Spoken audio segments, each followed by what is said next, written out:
They clapped like she cured cancer. Flashbulbs, flowers, that fake corporate champagne fizzing in plastic flutes. My sister Amanda stood at the podium in her crisp navy dress whites, polished to perfection, her new rank glinting under the lights like a crown. I sat in the back row, alone. No one looked at me, except him, the base commander. He glanced once, did a double take, then leaned toward me slowly, like he was watching a ghost walk in. Wait, you're her? You're Rachel Morgan? The room stopped. Even my father, my cold, silver-haired father who hadn't spoken my name in over a year, turned to me like someone dropped a bomb in the middle of his perfect little lie. My name is Rachel Morgan, and from wherever you're watching this, stay with me. Have you ever been buried alive by your own family while they smiled like it was a funeral for someone else? Last year, they told everyone I failed, that I dropped out of my military contract, that I couldn't handle it, that I broke down. The rumors were carefully phrased, almost kind, but lethal. Amanda whispered them first, like poison through the grapevine. Then my mother nodded along. Then my father said, well, she's not really one of us anymore. No one asked me why I left. No one asked what happened at the base in Virginia, why I was medically discharged, why I stopped sleeping, why I came home looking like a shadow that barely had a name anymore, because that would have forced them to care. So I stayed silent. I let them hold their ceremonies and cut their cakes and toast to the real success of the family. Amanda, the good daughter. Amanda, the officer. Amanda, the star. Until that night, at her promotion ceremony, when the base commander looked at me and whispered my name like it still meant something. You're the one from the red flag simulation, he said slowly. I blinked. Yes, sir. His face changed, like a puzzle snapping into place. They said you saved 3 lives, that you stayed behind when the system failed. I stood up quietly, not for applause, not for attention, but because I was done hiding. Amanda looked like she'd seen a ghost, because for the first time in months, the truth had walked back into the room wearing my name. I didn't stay for cake. I walked out before Amanda could reach me, before my parents could pull me into some quiet corner and feed me another well-rehearsed excuse for why they buried me alive while the cameras flashed for her. But the commander followed me into the parking lot. Rachel, he said. Not ma'am, not miss. Just Rachel. Like a soldier to another soldier. You saved 3 lives during a system blackout, he said. I read the report before it got scrubbed. I always wondered why they buried it. Why you vanished. I turned to him, slow, because the man I reported outranked me, and he was friends with the colonel's son. I got reassigned, then medically discharged. He didn't blink, didn't gasp. He just exhaled like someone who finally found the missing file in the wrong drawer. I'm sorry, he said. That should have never happened. I nodded once. It did. Then I left. But that conversation? It cracked the silence wide open. Because the next day, I got an email from the commander's office. Subject line: Request for statement. Reopening internal review. Turns out, after seeing me, he pulled the logs. My incident file had been sealed under an administrative code used for disciplinary dropout cases. But I wasn't a dropout. I was covered up. And now, someone with actual power saw that. I submitted my statement within hours. Attached the full incident report I'd printed and buried in my glove box for a year. Every timeline, every radio transcript, every recorded testimony that went missing. Amanda called me 2 days later. You need to stop, she snapped. This doesn't help anyone. You're dredging up things that don't need to be. Did you know what happened to me? I asked. Silence. Did you know they sealed it with your signature on the last page? More silence. Then, I didn't think they'd use it like that. They used you, Amanda. You handed them the bullet and turned your back when they pulled the trigger. Click. She hung up. I wasn't surprised. But I was wide awake now. Because for the first time in a year, the system that erased me had to look me in the eye. And Amanda? She was about to learn what it feels like to watch someone rise while you're still clinging to a throne made of lies. By the end of the week, the review was official. My file was reopened. The disciplinary dropout code was revoked, replaced with a phrase I hadn't seen since the night I left Virginia. Exceptional conduct under duress. A citation that had been intentionally omitted. I read it twice. 3 times. The words blurred. Not from disbelief, from rage. Because that single line could have changed everything. Instead, I came home to a family that greeted me like a failure. A sister who refused to look me in the eye. A father who said, "Well, Rachel's just more delicate." Like that explained the silence. Like that made betrayal something polite. Until now. Now I had something heavier than proof. I had validation. And I planned to put it exactly where it would hurt the most. Amanda's face appeared on the Naval PR site the following Monday. Bright smile, glowing headline, a quote about excellence in crisis response.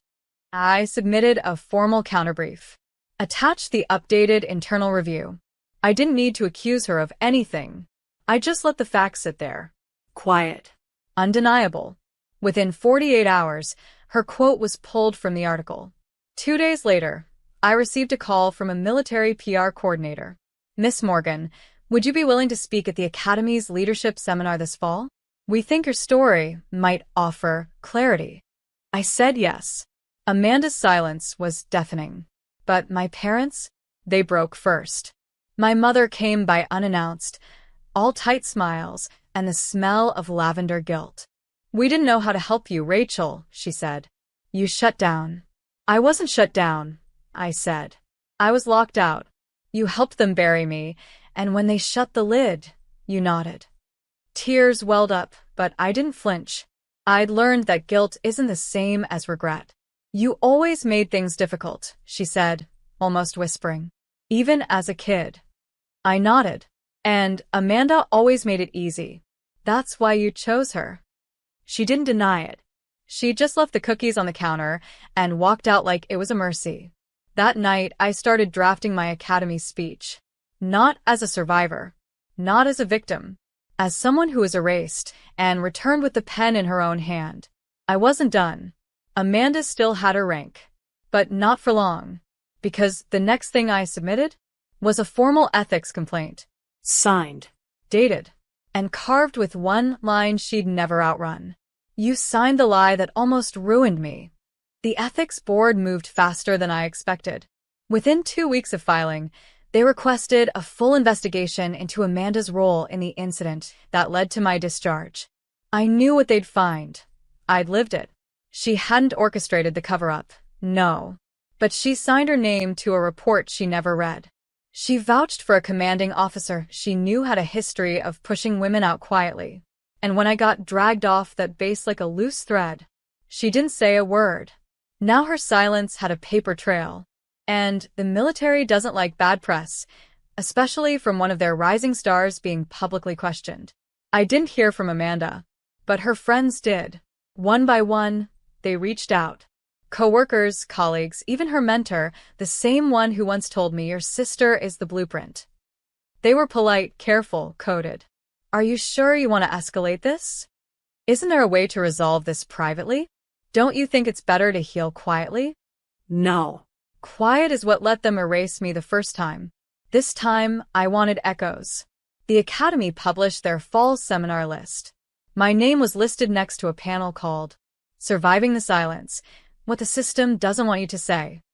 It trended on Twitter for 36 hours. A military journalist picked it up next. Then a veterans blog. Then a podcast. By the end of the month, my inbox was full. And Amanda? She was under review. Suspended from public-facing roles. Promotion frozen. My father finally called. "You've made your point," he said. Cold. Controlled. "No," I replied. The truth made the point. I just stopped burying it. He didn't argue.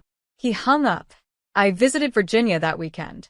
Stood in front of the base gate where they walked me off the property that night. No salute, no goodbye, just a locked record and a hollow career. But this time, the gate opened. The same commander met me at the entrance. Shook my hand. Looked me in the eye. "They'll remember you now," he said. I looked past him at the rows of buildings, brick, steel, and silence. No, I said. They'll remember what they did. Then I turned and walked away. Some redemption stories end with forgiveness. Mine was just beginning to bloom into reckoning. Amanda finally broke her silence. Not with a phone call, not face-to-face, but with a carefully crafted LinkedIn post. Leadership is about navigating storms. Sometimes, you're caught in winds you didn't create, but you steer anyway. Beneath it, a filtered photo of her in uniform, crisp, perfect, distant. Comments flooded in. You're so strong. Proud of you, ma'am. Don't let haters get to you. Haters. I didn't respond. I didn't have to. Because 3 days later, someone leaked the original discharge summary. The one she co-signed. The internet did the rest. Threads popped up.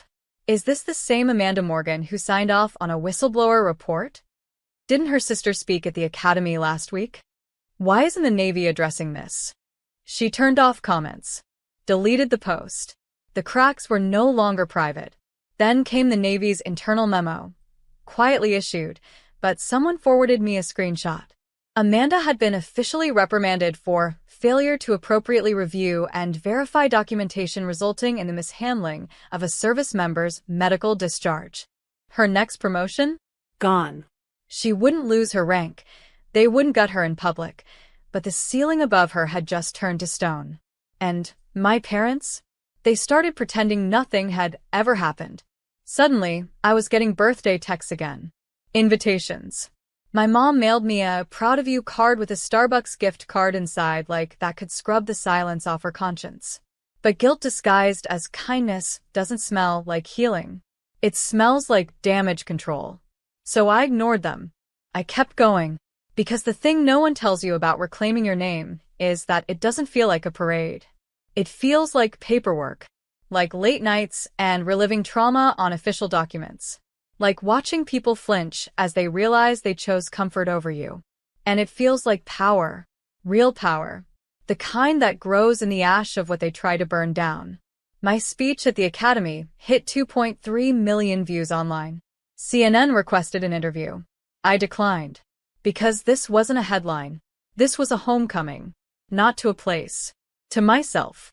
Amanda built her name on silence. I was tearing that legacy apart one documented truth at a time. The invitation came in a crisp Navy envelope, embossed with gold. Office of the Secretary of the Navy requests your presence. A private ceremony. Commendation for integrity, resilience, and service. My name, Rachel Morgan, printed in perfect serif, no asterisk, no apology. I stared at it for a long time. This was the kind of event Amanda used to get. The kind of thing my father would wear his best suit for, chest out, pretending his last name meant something noble. I RSVP'd. Yes. But I didn't go alone. I brought someone with me. Lieutenant Sarah Rhodes, one of the 3 soldiers whose lives I'd helped save during that blackout. The same woman whose voice I'd heard crackle through broken comms as the base systems went dark.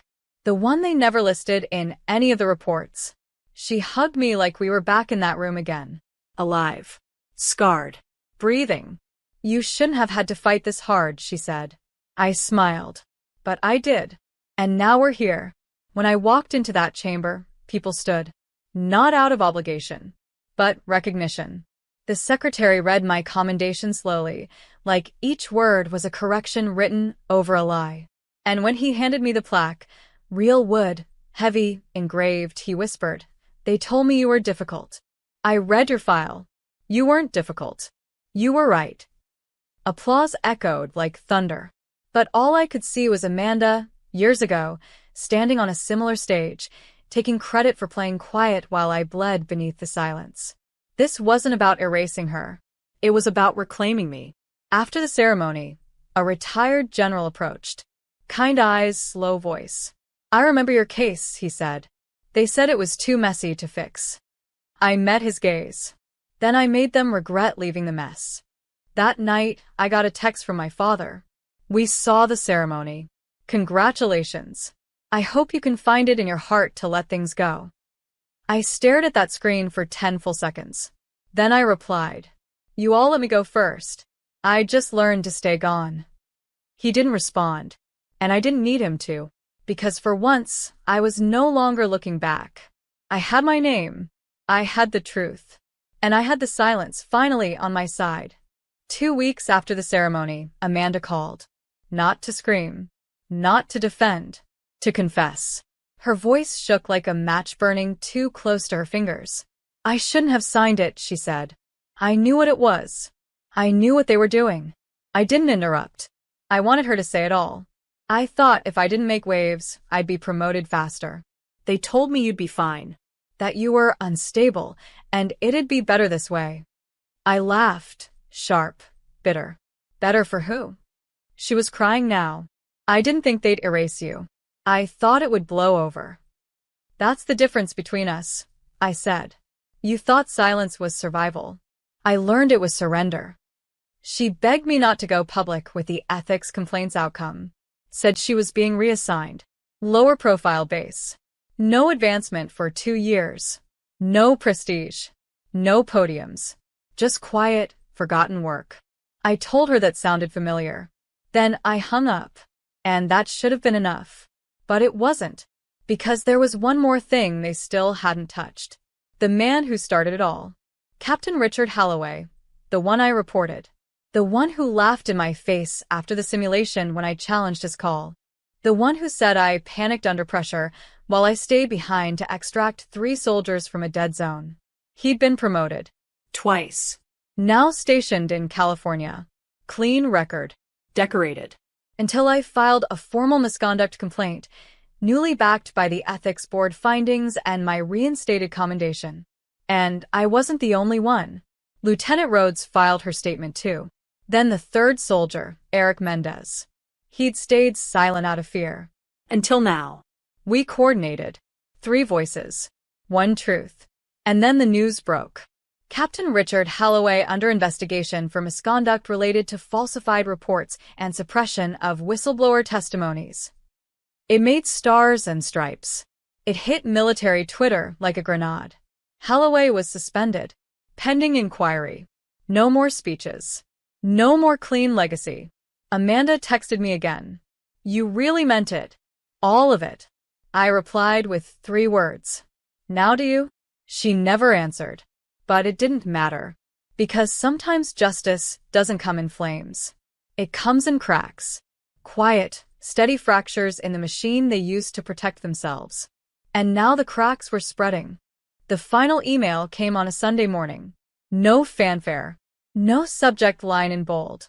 Just a line in the body. Your record has been fully expunged and reclassified as honorable medical discharge with distinction. We apologize for the administrative error. Error. That word made me laugh out loud in my kitchen. Like a year of gaslighting, silence, betrayal, and public erasure was just a clerical typo. Like they hadn't nearly destroyed me. Like Amanda hadn't stood on my grave and smiled for the cameras. But still, it was done. My name was restored. And with it everything they tried to deny me. The Academy offered me a permanent seat on the leadership ethics panel. I accepted. I published an essay called The Sound of Being Buried Alive in Military Voices Quarterly. It went viral, not because it was scandalous, but because it was true. Halloway? Under full investigation. Multiple prior complaints suddenly resurfaced. Turns out, when one woman speaks, others find their voice. Amanda resigned her commission 3 months later. Cited mental health and personal reevaluation. She moved back home. Started substitute teaching. I heard from my mother that she doesn't wear the uniform anymore. Not even for photos. And my father? He showed up at my door one last time. Suit. Tie. Hands folded like an apology he didn't know how to unwrap. You were always the strong one, he said. We just couldn't see it. I looked him straight in the eye. You saw it, I said. You just didn't like what it said about you. He nodded, slowly, like a man finally understanding the cost of silence. He left a medal on the porch, my original one, the one they couldn't find after my discharge. I kept it, not because it meant honor, but because it reminded me what it took to survive the dishonor. And as I stood in my living room that night, lights off, quiet around me, my name whole again, I realized something. This wasn't revenge. It wasn't vindication. It was resurrection. From the grave they dug with their cowardice, I had built a monument of truth. And now they all had to live in its shadow.